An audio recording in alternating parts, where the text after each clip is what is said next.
그전에는 그 하나님의 선교라는 말 자체를 에큐메니칼 지형에서 쓰다 보니까 복음주의권에서는 두려워하는 분들이 그렇죠. 많아요. 지금도 사실 그게 현실이긴 한데 그렇죠. 그렇지 않아. 이거는 성경적으로 분명히 맞는 말이고 신학적으로 바른 말이야라고 본격적으로 이거를 정리해 준 분은 누구냐 하면 네, 두런두런 인터뷰. 오늘은 조샘 선교사님 모시고 저희가 함께 인터뷰 나누고자 합니다. 저희가 보통 두런두런 인터뷰할 때 모신 분들의 인생 전체를 많이 듣는 이야기들을 가졌는데 좀 컨셉을 저희가 바꿔보려고 해요. 좀 그래서 주제 토픽을 가지고 좀 깊이 있는 이야기들을 나누려고 하고요. 오늘 그 첫 번째로 우리 조샘 선교사님 모시고 함께 이야기를 나눠보고자 합니다. 선교사님 바쁘신데 시간 내주셔서 감사합니다. 네, 초청해 주셔서 감사합니다. 네, 방송 보시는 분들한테 그래도 선교사님에 대한 간단한 좀 소개를 좀 해주시면 감사하겠는데요. 네, 저는 인터서브라고 하는 영국에서 시작한 선교단체의 선교사로 일하고 있습니다. 과거 일했던 곳은 중국, 그리고 북한, 그리고 북미, 지금은 한국에서 일하고 있습니다. 대표를 얼마 전까지 하셨던 거죠, 그러니까? 네, 한국 인터서브의 대표로요. 8년 동안 2016년부터 2024년까지 일을 했습니다. 그리고 네. 그 전에는 연변이죠, 연변과기대에서 가르치셨고. 네, 그러니까 제가 선교사로 나갔지만 이제 전문인 선교사로 경영학 교수로 일을 했었고요. 북한하고 관련해서는 프로젝트 매니저로 일을 했었습니다. 그리고 북미에서 일할 때는 비즈니스 애즈 미션 관련된 컨설팅 국제기구에서 리더십 팀에서 같이 일했습니다. 네. 그리고 이제 대표 마치시고 난 다음에 이제 그 연계된 램인 거죠, 램. 네, 라이프 애즈 미션 해서 선교 교육 네. 교회들 대상으로 하고 있습니다. 네, 뒷부분에 좀 그 얘기는 좀 더 저희가 자세하게 네. 나누도록 하고요. 저는 종종 선교사님 올리시는 SNS의 활동과 글을 통해서 굉장히 저도 많이 도움을 받고 있어서 좀 꼭 한번 모셔서 좀 균형 잡힌 좀 선교에 대한 이야기도 듣고 싶고 해서 바쁘신데 제가 연락드리고 또 흔쾌히 시간 내주셔서 우리 이렇게 시간을 갖게 됐습니다. 너무 감사드립니다. 네. 감사합니다. 네. 자, 그러면 바로 본론으로 제가 들어가서요. 하나님의 선교라는 개념들이 굉장히 중요하다고 생각하는데 현대 선교에 있어서 이전의 선교와 이게 좀 다른 개념이죠. 분명히 갑자기 튀어나온 개념은 아니겠지만 어느 시점부터 이 부분들의 성경을 바라보는 눈이 이 부분들로 좀 중점이 좀 현대 선교의 패러다임에서 되게 중요한 개념으로 들어온 게 하나님의 선교가 아닌가 싶은데요. 그 이야기를 조금만 좀 정리해서 들려줄 수 있을까요? 네, 하나님의 선교라는 그 언어 자체는 에큐메니컬 지형에서 나온 말이기는 해요. 하지만 그 개념 자체는 성경 전체에 흐르고 있죠. 뭐냐면 하나님이 스스로 선한 일을 하고 계시다는 거죠. 예수님께서 말씀하실 때 하나님이 일하시니 아버지가 일하시니 나도 일한다. 그 얘기가 아마도 하나님의 선교를 가장 잘 표현하는 말일 거예요. 그래서 예수님께서 일하실 때에도 아버지 하나님이 어떻게 일하시는지를 보고 그것을 따라서 거기에 참여를 하거든요. 그 뜻을 따라서. 마찬가지로 바울도 노년에 쓴 글에 골로새서 1장 19절 20절 그리고 에베소서 1장 9절 10절에 뭐라고 얘기하냐 하면 하나님께서 예수 그리스도를 통해서 타락한 세상을 자신과 화목케 하고 그게 이제 골로새서에 나오는 말이고 그리고 새로운 창조의 질서로 가도록 그건 에베소에서 나온 말인데 그렇게 일하고 계시다. 그것을 기뻐하신다. 그렇게 얘기를 합니다.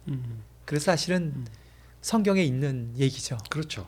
근데 이전에는 저도 기억나는 것 중에 하나가 이런 얘기 있었거든요. 만약에 하나님께서 믿고 있는 크리스찬들이 움직이지 않으면 선교하지 않으면 어떻게 하시지? 그러자 그때 기억은 그럼 하나님도 방법이 없지. 이런 식의. 그래서 너희들이 열심히 해야 된다라는 굉장히 그런 방식이 저희도 되게 도전을 받고 중요성을 선교하는 그 사람들, 교회들 중심으로 굉장히 방점이 많이 찍혀져 있었던 것 같은데 좀 약간 그런 면에 좀 차이가 있는 거죠. 하나님의 선교를 알게 되면은 제 생각에는 크게 두 가지 유익이 있는 것 같아요.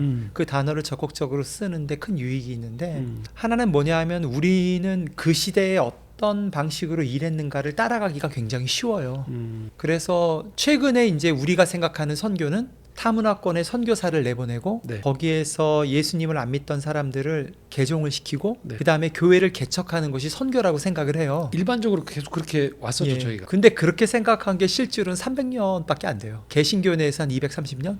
그러면 그 전에는 선교가 없었냐? 그렇지 않죠. 그 전에도 중세시대 때도 선교가 있었고, 그리고 구약시대 때도 아브라함으로 시작해서 선교가 있었거든요. 이스라엘의 경우도 선택받은 백성으로 복음을 증거하는 백성이었지만 선교사를 내보낸 적은 없었거든요. 오히려 한 사회를 이뤄서 건강하게 그 당시 대표되는 애굽과 바벨론, 메소포타미아 문명의 그런 착취적인 제국과 다른 가난한 사람들을 돌보고 약자들을 돌보는 그것만 해도 복음이 증거된다라고 말씀하신 거거든요. 그것도 선교였어요. 그런데 이제 우리는 그런 거에 매여 있기가 굉장히 쉬운 거예요. 이 전환 때마다. 예를 들면은 바울이 와서 이방인에게 복음을 전하자고 할 때에 그동안 해왔던 성전 중심의 선교를 계속 하려던 그런 태도를 보이면서 바울을 반대했듯이 지금도 변화되면서 과거처럼 타문화권에 가서 교회를 세우는 것 이상으로 사실은 복음을 증거하기 위해서 우리가 할 일이 많은데 그 상상력을 갖기가 어려워요. 사람들은 대개는 성경을 기초해서 사고한다기보다는 남들이 하는 걸 보고서 따라서 하거든요. 그런 선교를 교회 선교라고 그럽니다. 교회 선교는 뭐냐 하면 지금 이 시대가 하는 선교를 보고 따라하는 거죠. 근데 교회의 선교는 항상 그 시대의 문화에 매여 있어요. 근데 하나님의 선교를 생각하면 이런 변화의 시기에 새로운 상상력으로 새로운 걸 시도할 수가 있게 되는 거죠. 마치 바울이 2000년 전에 그랬던 것처럼, 네. 예수님이 2000년 전에 그랬던 것처럼 첫 번째 게 강점입니다. 그렇게 생각할 때에 새로운 일들을 할 수가 있게 돼요. 두 번째는 그러면 어떤 강점이 있을까요? 두 번째는 우리가 옳은 일을 한다는 거는 사실은 소수자의 길을 택하는 거거든요. 남들이 안 하는 길을 해요. 그 예를 들면 우리가 이렇게 일회용 대신에 이런 컵을 쓰거나 또 음식을 먹으러 가서 잔반을 안 넘기고 환경을 보호하는 일을 한다고 합시다. 하나님의 선교에서는 굉장히 중요한 개념인데 그런 일 하다 보면 사실은 화가 나기 시작해요. 우라가 쌓입니다. 왜냐하면 안 하거든요. 다른 사람들이 아무리 얘기도 안 해요. 그러니까 이 분노가 되기가 쉽고요. 하다 보면 분노와 더불어서 자기 의가 생겨요. 그래서 하나님의 선교는 예수 그리스도 안에서 보여줬듯이 강제하거나 폭력하거나 부담을 주는 게 아니라 비폭력으로 대화하고 권유하고 기다려야 되는데 하나님의 선교를 모르면 그걸 하기가 어려워요. 왜냐하면 내가 해야 되니까, 그리고 내가 막아야 되니까 자기 의가 생기거나 분노가 생겨요. 그리고 우리가 해왔던 방식이 이건데 어떤 변화를 하려고 다 이렇게 해왔는데 왜 그러느냐에 대한 그렇죠. 저항이 있을 수 있는 거죠. 그것도 그렇죠. 또 해왔던 방식도 마찬가지죠. 하려고 할 때 사람들이 안 들어주면 그렇게 되는데 우리가 이거 하나님이 하실 일이다. 내가 다 안 해도 된다. 나는 그중에 일부만 해도 하나님이 나머지 하실 거야 라는 것이 우리에게 소망을 주고요. 우리를 수동적으로 만드는 게 아니라 사실은 예수 그리스도를 그 본을 따라감에 있어서 굉장히 장기적으로 견딜 수 있는 힘, 그리고 화나서 하는 게 아니라 소망 가운데 기쁨 가운데 인내할 수 있는 힘을 준다고 생각합니다. 선교사님 방금 얘기하셨던 그 말씀 중에 그래서 일정 부분 이제 교회 현장 또는 선교 현장에 있는 사람들이 우려를 표하는 이제 말 중에 하나가 지금 얘기한 대로 내가 다 하지 않아도 하나님께서 하신다라는 것들이 자칫 지역 교회 또는 선교적인 열정을 감소하거나 내가 아니어도 누가 하겠네에 대한 그런 우려에 대한 이야기들을 들어보신 적도 있으실 것 같은데요. 예, 그런 얘기도 있죠. 그렇죠. 이게 하나님이 하신다는 것과 우리가 하지 않으면 안 된다는 책임감, 이게 과해졌을 땐 당연히 이제 이게 뭔가 걸림돌이 되는데 그럼에도 불구하고 참 미묘한 그 지점들이 있지 않은가요? 그렇죠. 근데 우리가 개인적으로 생각해봐도 그래요. 예를 들면 이제 제 개인적인 얘기를 하자면 우리 집 아이 중에 하나가 좀 아파요. 어떻게든지 아빠로서는 도와주고 싶죠. 도와주고 변화되길 기다리죠. 그런데 그 기다리는 힘이 어디에서 오냐 하면은 사실은 예배 드릴 때 와요. 예배 드릴 때에 하나님이 얼마나 크신 분인가, 얼마나 선하신 분이신가, 얼마나 일하시는 분인가가 기억을 하면서 우리 안에 새로운 힘이 생기거든요. 그래서 조급함으로 하지 않고 내가 가장 사랑하는 애지만 하나님이 하시겠지. 그러니까 내가 오버하지 말고 요 정도까지만 하자라고 하는 그 끈질긴 힘, 포기하지 않는 인내의 힘, 사실은 그게 크리스찬의 사실 가장 큰 힘이거든요. 포기하지 않고 꾸준히 하는 거. 근데 그 힘은 하나님이 일하시는 것, 하나님의 크심을 어떤 신앙적 체험을 통해서 오는데요. 그게 비기독교인들 가운데서 선한 일하는 사람들이 많잖아요. 근데 그 사람들하고 우리와의 어떤 차이를 낸다라고 느낄 때가 많이 있었어요. 이해가 되는 건 그러니까 아빠로서 이 아이를 살릴 수 있는 건 나야라고 막 엄청난 책임감을 갖는 것 너머에서 무력감을 가질 수도 있지만 지금 말씀하신 것처럼 그래 내 아이에 대한 사랑과 관심은 나보다 오히려 하나님이 더 많다라는 것들에 대한 인정을 우리가 하는 가운데서 최선을 하는 거겠죠. 그러니까 예, 예배 드릴 때 그게 회복이 되죠. 뭐 늘 그렇진 않아요. 하나님 도대체 뭐 하시나 이런 생각이 들 때도 있지요. 그러나 이제 어떤 신앙적 체험이 기도하는 가운데 새로워질 때 늘 그렇진 않아요. 사실은 제가 하나님한테 좀 이렇게 따질 때도 많아요. 하지만 이제 새로워지고 은혜 받으면 힘이 다시 나죠. 이 방송을 보시는 분들 중에서 전통적 방식의 선교만 알고 있던 분들 입장에서 이 전통적이라는 표현도 그렇지만 일반적인 한국교회에서 최근 어간에 7, 80년대에 해왔던 방식에서 이 하나님의 선교 개념이 들어오게 되어지면서로 봤을 때 전 세계 선교 지형에서 보면 이 하나님의 선교가 어느 정도의 영향력 또는 패러다임의 위치를 차지하고 있다고 저희가 이해하면 될까요? 그전에는 그 하나님의 선교라는 말 자체를 에큐메니칼 지형에서 쓰다 보니까 네. 복음주의권에서는 두려워하는 분들이 그렇죠. 많아요. 지금도 사실 그게 현실이긴 한데 그렇죠. 그렇지 않아. 이거는 성경적으로 분명히 맞는 말이고 신학적으로 바른 말이야라고 본격적으로 이거를 정리해 준 분은 누구냐 하면 복음주의권의 선교사이기도 하고 세계적인 구역학자였던 크리스토퍼 라이트가 네. 두 권의 책 하나님의 선교와 하나님의 백성의 선교책을 쓰면서 성경적으로 이게 얼마나 맞는가를 보여주기 시작하면서 지금은 세계 복음주의권에서는 그래도 많이 인정을 받고 있고요. 근데 이제 국내에는 그렇지 않은 면도 좀 있는 것 같은데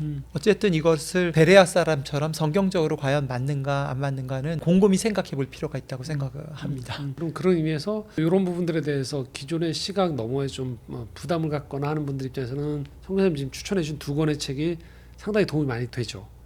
그럼요. 그죠? 하나님 선교가 좀 두껍고 네, 그리고 하나님의 그다음에 하나님 백성의 선교가 좀 더 라이트하게 좀 더 요약되어 있는 것 같은데. 네, 그리고 또 더 쉬운 책으로 존 스타트와 크리스토퍼 라이트 같이 쓴 책이 한 두 권 정도 더 있어요. 훨씬 쉽고요. 또 IBP에서 나온 케이프타운 서약 같은 네. 경우는 더 얇아요. 그래서 어떤 거든지 좋으니까 쉬운 책으로 생각하면서 성경적으로 맞는가 안 맞는가를 곰곰이 생각해 보면 좋겠어요. 하나님께서 꼭 기독교인들을 통해서만 또 우리가 생각하는 다른 신학을 가졌다 우리 교단을 통해서만 말씀하시지는 않습니다. 하나님은 굉장히 다양한 방식으로 말씀하시는데 우리가 성경적으로 그런가 아닌가는 우리가 생각해 봐야죠. 크리스토퍼 책의 장점은 성경을 절대 벗어나지 않는 가운데에서 이 끝까지 전체 시선을 잡고 있는 일관성이 있더라고요. 굉장히. 그럼요. 한국 교회의 너무나 큰 유산이거든요. 성경을 사랑하는 마음. 근데 크리스토퍼 라이트의 선교로는 그 전에 있던 책들이 선교학 책들이 대부분 현상 중심일 때가 많아요. 근데 이건 그렇지 않고 성경 중심적이어서 그 성경도 신약 중심이 아니라 신구약을 통합적으로 네. 봐서 해석을 하기 때문에 많은 영감을 줄 수 있습니다. 좋은 책이에요. 아주. 그러면 선교사님만 또 빼놓을 수 없는 게 BAM이라고 하죠. 뱀하고 아까 서두에 말씀드렸던 램. 이 두 개 좀 설명을 좀 해주시면 좋을 것 같은데요. 이게 지금 하나님의 선교랑 연결이 되나요? 어떨까요? 연결됩니다. 일단 뱀과 램에 대해서 좀 개념을 좀 설명해 주시고. 비즈니스 애즈 미션 운동은 1990년대 전후에 그때가 어느 때냐 하면은 좀 기억을 하실 필요가 있는데 공산권이 무너질 때예요. 근데 공산권이 무너지면서 그 전에 뭐라고 그랬냐면 주계장막, 철회장막 혹시 그 말 네, 기억하세요? 네, 네. 아마 그래도 설명을 좀 드릴게요. 철회장막은 소비에트권, 소련, 구러시아죠. 그리고 주계장막은 이제 중국이에요. 장막이라고 하는 말은 못 들어간다는 거죠. 거긴 절대 못 들어간다는 거죠. 외부 사상이. 근데 그게 80년대부터 흔들리기 시작했거든요. 그러면서 선교사들이 들어가 있었어요. 그리고 이제 89년도 90년대에 소련이 무너지기 시작하면서 그리고 중국은 그 전부터 개혁 개방이 이제 그 즈음입니다. 시작이 되면서 선교사들이 들어가기 시작했거든요. 근데 그 친구들이 뭐를 경험을 하냐 하면 구소련 체제, 예를 들면 폴란드라든가 코르도바라든가 루마니아라든가 이런 나라들이 국가 경제 시스템에서 무너지면서 완전히 거지들이 된 거예요. 경제적으로. 그리고 여성들이 인신매매로 팔려가고 이런 일들이 발생하니까 선교사들이 어떻게 하지? 이거를 해결하기 위해서는 기업이 필요하겠다 싶어서 하나님의 기업을 시도하면서 시작한 일이 비즈니스 애즈 미션 운동이에요. 그러면 하나 좀 질문이 들어가는 게 예전에 저희 때 학창 시절에 개념은 들어가려면 선교사 신분으로 못 들어가니까 직업을 가지고 들어가서 거기서 선교를 해야 된다. 그런 개념과는 조금 다른 거죠. 이 개념이. 그럴 수도 있지만 그것도 있어요. 그것도 일부분이군요. 그러니까. 네. 그 비즈니스 애즈 미션 운동이 다른 많은 하나님이 하시는 운동과 마찬가지로 하나님이 하시는 일은 동시다발적으로 생겨요. 아까도 이제 하시는 얘기를 들으면서 하나님이 정말 일하신다 제 격려를 받았거든요. 마찬가지로 90년대 전후에 한국에서도 똑같은 현상이 있었어요. 80년대 중반에 이랜드가 시작이 되죠. 네. 그리고 이랜드에 두 중요한 리더가 있었는데 한 사람 방성기 목사였고요. 또 한 사람은 신갈랩 상무였어요. 그때 신현학 씨죠. 신갈랩 상무인데 그분이 그 아이디어를 생각을 한 거예요. 왜냐하면 그 당시가 중국이 막 열린다 안 열린다 80년대 말에 그랬거든요. 중국이 열리면 어떻게 복음이 들어가야 돼? 전문인이 들어가야지. 그러면서 호프 선교회를 시작을 했어요. 그리고 뱀이라는 말을 비즈니스 에즈 미션이란 말은 안 썼지만 똑같은 얘기예요. 근데 여기서는 훨씬 더 탐험학권에 들어가기 위해서 하려고 했던 거예요. 네, 네. 근데 두 가지가 이제 접근은 약간씩 다르죠. 그러나 두 가지가 이제 한 지점에서 만난 거죠. 그게 그 당시에 여러 군데서 터졌어요. 그래서 뱀운동에 들어가면 누가 시작했는지 누가 리더인지 알기가 무척 어렵습니다. 그렇게 해서 시작한 거죠. 어떤 경우는 현장에 있는 어려운 가난한 사람들 위해서 기업을 시작하느라고 한 사람도 있고, 어떤 사람은 복음을 전하기 위해서 또는 제자 훈련을 하기 위해서 현장에서 사람들을 만나기 위해서 비즈니스를 시작하기도 하고, 이런 포인트들이 이제 쫙 연결되면서 그 운동이 시작된 거죠. 그러면 선교사님이 연변에서 하시는 사역도 뱀의 일종이라고 봐야 되는 거죠, 그러니까. 저는 그 당시까지는 잘 몰랐어요. 그런 운동이 있는지 몰랐고요. 저는 2000년에 시작을 했거든요.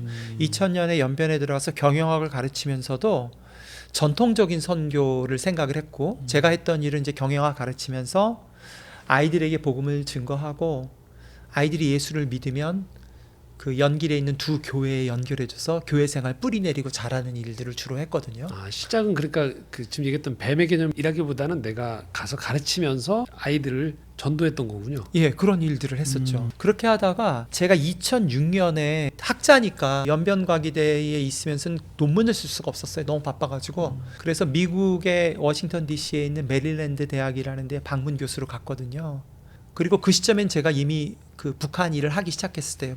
메릴랜드 대학 가서 논문을 이제 쓰고 밤에 북한을 위해서 기도를 하다가 성령 세례를 받았어요. 그러니까 여기서 말하는 성령 세례는 성령님이 처음 오시는 게 아니라 내 안에 이미 성령님이 계셨죠. 하지만 성령께서 나의 안에 깊은 죄를 회개시키고 어떤 성령님의 임재에 민감해지는 그런 일을 강력한 경험을 이제 하게 됐어요. 그 이후에 그 1년 동안 있는 동안에 성령님의 음성에 민감하게 살려고 2006년부터 2007년까지 2007년 상반기 워싱턴 DC에서 생활이 끝나갈 무렵에 어떤 사업가를 만나게 됐어요. 근데 이 사업가가 2세 사업가인데 제 나이 또래였어요. 근데 전형적인 여피족이었어요. 그러니까 유펜 졸업하고 조지타운 MBA 나오고 아주 스마트한 친구인데 자기 사업을 하는 친구인데 이 친구가 날 찾아온 거예요. 그래서 저한테 얘기를 하는 거예요. 자기가 비즈니스로 미션을 하고 싶다는 거예요. 그래서 얘기를 들었어요. 근데 이제 그때 워낙 성령님께 민감할 때니까 오늘을 이 친구를 왜 보냈지라고 이제 귀 기울여 이제 그 안에 성령이 뭐라고 말씀하실지 듣는 거죠. 근데 들어보니까 이 친구가 가족이랑 휴가를 갔다가 그 부인이 그 커다란 배 터빈에 들어가면서 거의 죽을 뻔했어요. 그러면서 그 이후에 27번인가 수술을 하면서 부인이 살아나긴 했는데 그런 와중에 이제 완전히 회심을 한 거죠. 회심은 계속 일어나는 현상이니까요. 그리고서 이제 자기가 하는 사업을 통해서 하나님께 선교와 연결하고 싶은데 마침 연변과기대에서 선교사가 와 있다니까 저를 만나러 온 거예요. 또 경영학 교수라니까. 그래서 그 친구를 만나고 헤어지고 돌아가는 길에 이제 기도했죠. 차 안에서 하나님께, 하나님 오늘 이 만남이 무슨 뜻입니까? 하는데 내적인 음성으로 들렸어요. 비즈니스 에즈 미션 이렇게 들렸어요. 저도 그런 경험이 많진 않아요. 그래서 이제 북한 사역할 때 그 비슷한 경험이 있었고 이게 이제 아마 2번째였던 것 같아요. 그래가지고 이제 그때부터 자료를 찾아봤죠. 이런 게 정말 있나? 찾아봤더니 있는 거예요. 로잔에서 그런 모임을 가졌을 뿐 아니라 문건이 나와 있는 게 있는 거예요. 그 너무 놀랬죠. 그래서 떠나기 일주일 전에 비즈니스 에즈 미션 컨퍼런스를 워싱턴 DC에서 했어요. 그 다음에 2007년에 돌아와서 하반기부터 창업하는 일을 시작했습니다. 창업이라면 조선족 크리스찬들하고 같이 네. 기업들을 인큐베이션해서 만드는 거를 하기 시작했어요. 또 이미 있는 기업은 그 정신을 가르치고 그런 일을 시작하면서 이쪽으로 들어가게 됐죠. 그러니까 처음 시작은 아니었지만 성령 세례 후에 그 계기 속에서 이쪽에 눈이 열렸는데 이미 보니까 이쪽에 연구가 상당히 많이 돼 있다는 걸 이제 보신 거죠, 그러니까. 봤죠. 근데 이제 제가 들어갔던 시점이 좀 재밌었던 게 신갈랩 선생님이나 방성기 선생님이 사실은 굉장히 중요한 인물이에요. 이랜드도 여러 가지 평가들이 있지만 전 아주 높이 평가하는 편이에요. 왜냐하면 이랜드 출신들이 했던 일들이 아주 귀한 일들이 많아요. 근데 제가 이제 2007년에 이제 창업을 시작하고 경영학 교수로 일하면서 깨닫게 된 건 뭐냐 하면은 현상들은 있는데 이론이 정리된 게 없으니까 이게 운동으로 가지 못한다는 걸 알게 됐어요. 그래서 2008년에 그 당시 상하이에 대형 교회가 하나 있었어요. 엄기영 목사님이 하고 있는 상하이 한인연합교회라고 한 3,000명 모이는 교회가 있었는데 거기에서 이 운동을 하고 싶어 하는데 거기 강사로 참여했다가 이제 저는 평생 학자로 훈련받은 사람이잖아요.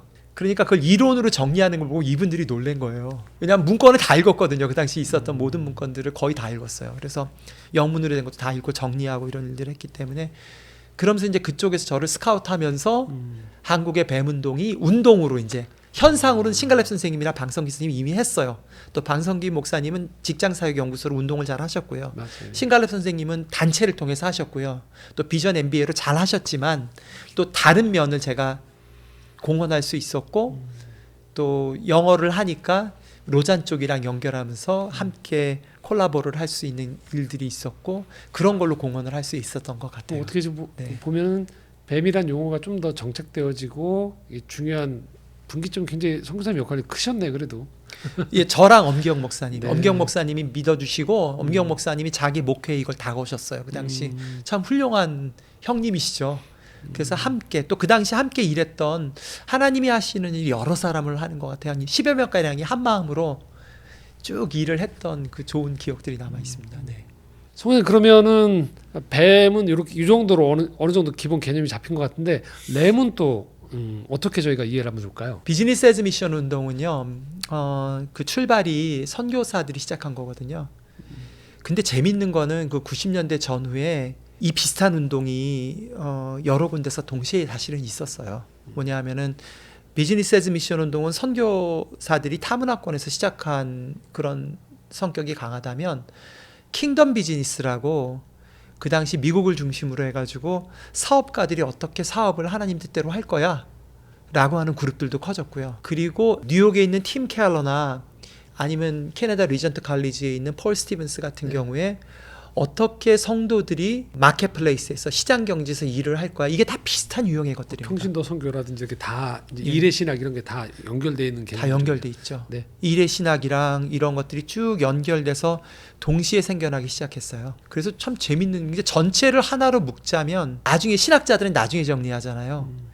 이거를 한 대 다 묶어서 공공신학이라고 나중에 이제 부르는 거죠. 현상들이 항상 먼저 가니까요. 비즈니스 애즈 미션 운동의 경우에는 그 배경이 기업가들에게 굉장히 중점이 돼 있어요. 경제 활동. 경제활동. 네. 경제활동 중에서 기업가요. 좀 달라요. 음. 그러니까 일반 우리가 다 경제활동 하죠.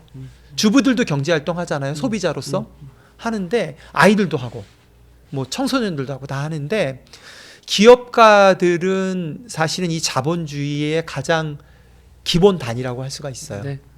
그리고 동시에 그 사람들이 타문화권에서 어떻게 할 거야 라고 하는데 굉장히 처음 뱀운동은 그렇게 중점이 되어 있었어요. 그래서 처음에 제가 이 운동을 하면서 발견하게 된 거는 뭐였냐면 그래서 처음에는 선교사들을 교육하는 일들을 하기 시작했어요. 선교사들이 다 비즈니스를 그 당시 하고 싶어 하고 지금 많이들 하고 싶어요. 비자 문제 때문에도 그렇고. 그런데 선교사들하고 비즈니스를 제가 훈련시키는 걸 10년 넘게 했어요, 사실은. 학교도 만들고 학교도 저희가 함께 만든 게 한 2학교 정도 있어요. 그런데 거듭 발견되는 패턴 중에 하나가 뭐냐 하면 사업을 잘 망해요. 선교사들이 하는 건 사업이 망하는 거예요. 그걸 경험을 하면서 저희가 뭐를 깨달았냐 하면 이게 하나님이 선교사들을 뱀을 하도록 부르신 게 아니구나라는 걸 깨달았어요. 사실은 이건 뭐냐 하면은 기업가들이 선교적 삶을 사는 걸로 하나님이 끌어내시는 사인이에요. 그러면서 깨달음을 얻게 된 게 어떤 깨달음을 얻게 되냐면 이제 그런 걸로부터 깨달음을 얻게 된 건데 각 사람이 예를 들어서 선교사들이 사업에 거듭 망하는 이유는 왜 그러냐 하면 그 사람들이 사업가적으로 만들어진 사람들이 아니에요. 그렇죠. 네. 이 사람들은 기본적으로 목회자 계열이에요.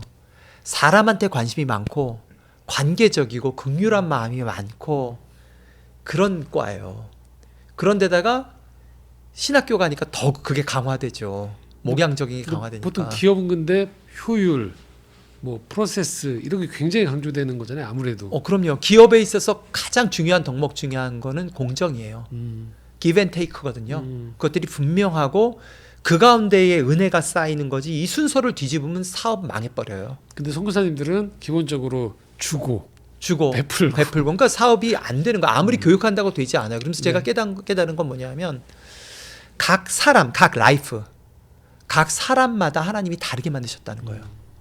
그리고 각 사람들이 하나님이 각 사람들 가운데 심으신 하나님의 계획이 마치 요셉과 야곱이 다른 것처럼 이삭이 다른 것처럼 다 달라요.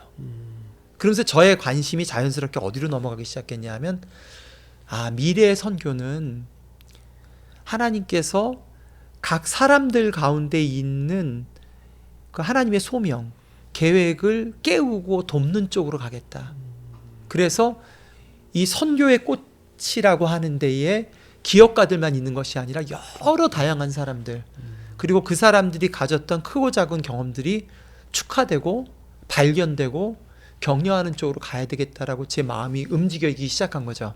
기업적 컨설팅 쪽을 가다가 저도 어쩌면 그런 면에서는 훨씬 사람에게 관심이 있지 않나 싶어요. 그래서 각 사람들 어떻게 그들을 도울까라고 하면서 라이프 에즈 미션 운동으로 넘어오게 된 것 같아요. 굉장히 중요한 경험이 쌓인 가운데에서 나온 통찰이네요. 그냥 책상에서 이렇게 선교적 개념을 이렇게 하면 좋겠다 이게 아닌 실제 그 뱀 사역을 오래 하는 가운데에서 나온 굉장히 실천적인 깨달음이네요.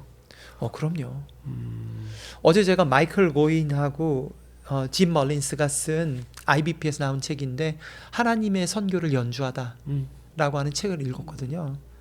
근데 거기 보면은 짐 멀린스라고 하는 친구가 원래 선교단체 대표였고 목사님이신데 이분이 자기가 한때는 선교 ADHD에 걸렸었다고. 왜냐하면은 어떤 사람은 타문화권으로 가는 게 선교라고 하고, 어떤 사람은 총체적 선교가 선교라고 하고, 어떤 사람은 비즈니스가 선교라고 하고, 어떤 사람은 일상이 선교라고 해서 자기가 하도 교회 방향을 바꿨더니 성도들이 목사님 어떤 게 선교입니까? 하도 물어봐서 자기가 ADD에 주의력 ADHD에 걸렸었다고 그런 고백을 하는 장면이 나와요. 근데 되게 그분이 솔직한 고백이네요. 그러다 마지막 깨달은 게 뭐냐 하면 이게 모든 사람이 다른 모양으로 선교할 수 있구나. 그리고 이 모두가 필요하구나 라고 해서 선교를 오케스트라를 이렇게 비유를 하면서 그 책의 제목을 하나님의 선교를 교향곡으로 함께 연주하자. 각 사람이 다 다르고 귀하다. 그리고 그 사람들이 발견된다. 그런 얘기를 했는데 제가 읽으면서 이 친구 나랑 똑같은 걸 경험했네. 내가 생각했어요. 저도 막 처음에 굉장히 세대주의적이고 타문화권적인 걸로 가다가 북한이라면서 총체적 선교에 눈을 떴고 뱀을 하면서 이제 라이프 에즈 미션으로 넘어가면서 이런 선교의 다양성, 총체성하고는 또 다른 개념이에요. 개인성과 다양성을 발견하게 된 것 같아요. 어떻게 보면 이게 한국 교회가 그러니까 선교사님이 경험했던 요 패러다임의 변화는 한국 교회가 경험했던 그 시기랑 굉장히 일맥상통하게 맥을 같이 하시면서 변화가 됐다는 생각들이 좀 들거든요. 그러면 지금 현재 이 램 사역은 라이프 에즈 미션 같은 경우에 사역들은 주로 아무래도 초창기니까 좀 강의 위주와 그렇겠죠. 아무래도 이걸 좀 일깨워야 되니까 어떠세요? 이 램 사역은 지금? 저희들이 하는 건 교육 사역이에요. 두 가지 책 가지고 교육합니다. 하나는 하나님 백성의 선교, 크리스토퍼 라이시 쓴 책이고요. 그리고 또 하나는 2010년 로잔 언약인 케이프타운 서약 가지고 두 가지를 해요. 이 두 가지를 가지고 하는 이유는 왜 두 가지를 가지고 하냐 하면 두 가지 다 본질을 다루고 있어요. 그러니까 이게 뭐냐 하면 다양성이 나오려면요. 제가 이제 선교의 다양성을 얘기를 했잖아요. 예를 들면 우리가 숲을 가보면 그 숲에 꽃들도 있고 나무도 있고 짐승들도 있잖아요. 잘 발달된 숲에는 작은 동물뿐만 아니라 나무들이 침엽수와 화렵수가 자라면서 큰 동물들이 숨어 있을 수 있어요. 큰 동물도 있을 수 있거든요. 그러니까 굉장히 다양한 것들이 있는데요. 아주 달라 보이죠. 근데 기본적인 DNA는 똑같아요. 생명을 향한 DNA. 그건 똑같거든요. 그래서 저희들 생각에 이런 다양성들을 깨우기 위해서 가장 필요한 것은 오히려 본질을 붙잡는 거라고 생각을 한 거예요. 그래서 저희는 교육만 합니다. 그리고 나머지는 어떻게 하냐 하면 다양한 선교를 하시는 생태 쪽으로 하시는 분, 평화사역 하시는 분들, 타문화권, 이슬람 또는 도심 선교회, 개척교회 하시는 분들, 예술 선교 하시는 그런 그룹들이 있잖아요. 저희가 기본 교육을 하면서 그분들하고 연결해줘요. 연결해줘서 그 교육기관 가운데에 당신의 선교가 뭔지 좀 발견해 보세요. 라고 격려하는 거죠. 당신이 속한 교회 공동체의 선교는 무엇입니까? 발견해 보세요. 그리고 그런 거를 만들어 보세요라고 격려하는 본질로 성찰하게 하는, 저희는 그것만 하고 나머지는 다른 선수들이 또 있어요. 이 숲에 저희가 다 못하죠. 우리 이런 유튜브 영상을 만드는 이 일도 다 연결된 일들이거든요. 그래서 파트너십으로 하고 싶어하는 마음이 있습니다. 네. 결국 그러니까 지금 말씀하신 대로 개인의 역사 너머에서의 또 지금 시대에 필요한 선교적인, 이게 이제 다시 원점으로 돌아오면 하나님 선교적 관점에서 봤을 때 하나님의 이 선교가 지금 이게 필요하다라고 지금 열려져 있기 때문에 이제 램 쪽으로 지금 이제 선교사님의 사역이 이제 정리가 되면서 여기 이제 헌신하신다고 봐야 되겠죠. 예, 그렇습니다. 이 영상을 통해서 처음 이 개념 보신 분들 입장에서는 아, 저런 게 있었나라고 생각할 수도 있고, 보통 교회에서는 그냥 저희가 성실하게 교회 생활만 하다 보면 자칫 말씀 묵상하고 삶에서 이걸 윤리적으로 어떻게 실천할까, 이 정도 범주 안에서의 묵상과 적용 정도로만 하다 보면 종종 이제 부딪히는 게 이제 어떤 구조적인 문제라든지 어떤 사회적인 자본주의 사회 안에서 어떻게 내가 살아가야 되는가에 대한 답이 잘 나오지 않아서 마냥 착하거나 마냥 용서하거나 이런 몇 가지 윤리적 개념으로만 신앙을 생각하는, 그래서 답답해했던 크리스찬들 입장에서는 사실 이 영상을 보면서 아, 선교라는 게 이렇게 넓을 수 있고 굉장히 지금 시대에도 유효할 수 있구나, 기독교 신앙이 그런 도전을 받을 수 있지 않을까, 한편 누군가에게 이게 위로가 될 수도 있고 그러지 않을까 싶은 생각이 듭니다. 네, 그러기를 바랍니다. 네. 자, 첫 번째 오늘 일부 조성근 선생님하고 오늘 첫 번째 일단 하나님의 선교와 뱀 그리고 램에 대한 이야기 나눠봤습니다. 감사합니다. 일단 일부 감사합니다. 네, 감사합니다.